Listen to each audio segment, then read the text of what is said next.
I always know that things are rough when the prophets sound exasperated. Because there are so many beautiful words in the scrolls of Isaiah filled with passion and justice and fierce critique and fiery hope. But something about this text just feels kind of lackluster in comparison. Like when a conflict has been going on, and you've been in the thick of it, you've been holding it all together and moving forward as best as you can, but there's only so much that only one person can give. And in this beleaguered prayer, the cry seems both more quiet and perhaps deeper. God's people have wrestled with each other, their creator, and whole empires. It gets wearisome. After all of the back and forth, ups and downs, this voice sounds of profound and perhaps desperate longing. Oh, that you would. Oh, that God would, here and now, be so clear and apparent among us, like we hear in some of the stories, the incredible stories known to generations before, in the stories we tell of heroes and history, of our living landmarks and the mountains that they saw move. Oh, that God, who is supposed to be all good and encompassing, oh, that God would do something or show us some further insight about the utter destruction and despair that seems to plague us without end, one thing after another. When we've done the work to understand how we got here, we've come to know better who you are and have been and will be, even as that also makes us feel as though we actually know less of God. Is this just the way it is now? Oh God, please say no. I suppose it's a strange kind of hope. This shade of hope that we might know better as sacred longing or desire. As like creation itself, groaning in anticipation of finally being fully satisfied and sanctified. It can be both agonizing and the thing that makes the arrival of relief more exquisite. I don't know about you, but lately I find myself wondering, why do I still feel tired even when I've slept decently? Why does the littlest thing seem to send me into tears?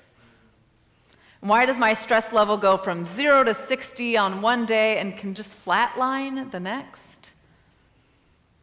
And I was catching up with an old friend that I hadn't seen in a while, and so I had to fill her in on sort of the highlight reel and just even focusing in on the last several months.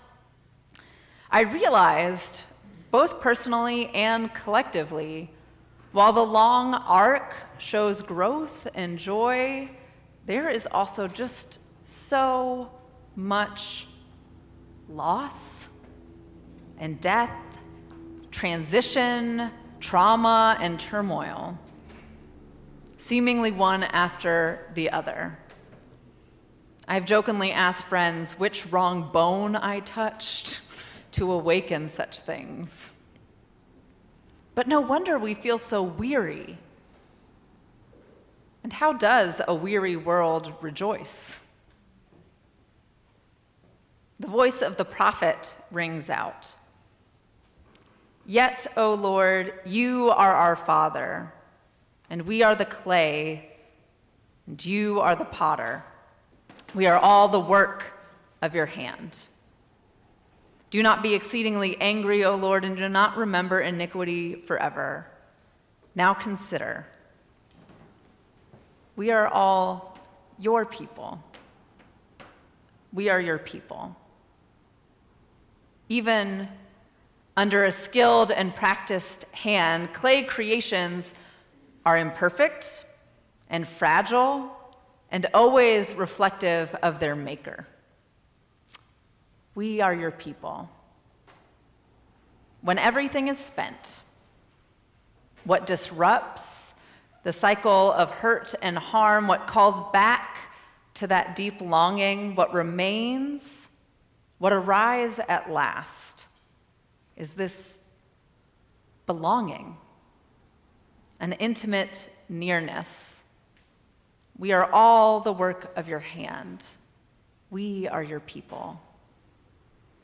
The voice of the psalm echoes this pervasive divine that turns scorn into seen and hurt to heard, presence, nearness. I wonder, how or who or what is it that makes you feel seen, heard, held, in sacred belonging? When, in the past week, have you noticed what might be called the nearness of God? If you had to pick a spot in your week where your deep longing seemed like it wasn't in vain, and I wonder, what would it look like? How could you turn toward those things, those moments in this season? What would it mean for you to stand with watchfulness for such things, to tend those doorways? Not as constant anxiety, forever hustling, because the longing of my heart and soul is not to further and further assimilate into the business of always being on the go, but establishing a home base of being that is expecting God, expecting to see God somewhere in each day. Because the more you look, the more you see. In school chapel here, we've been talking about the prophets for a few weeks now, using the language of godly play, which says that prophets are people who come so close to God, and God comes so close to them that they know what is most important and point the way.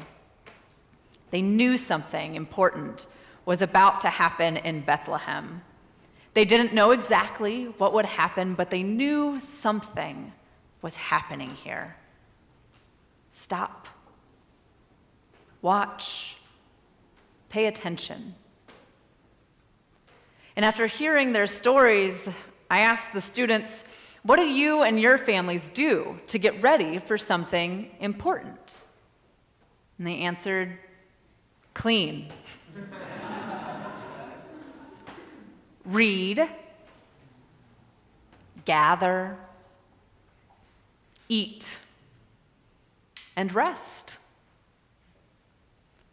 Perhaps our longing and belonging can meet each other in such simple things this season, where the nearness of God feels both known and unknown. I wonder if in such watchfulness, we would even look at suffering and falling stars a bit differently. Not to dismiss or diminish them, but to find our footing again in holy belonging to God and to one another. Amen.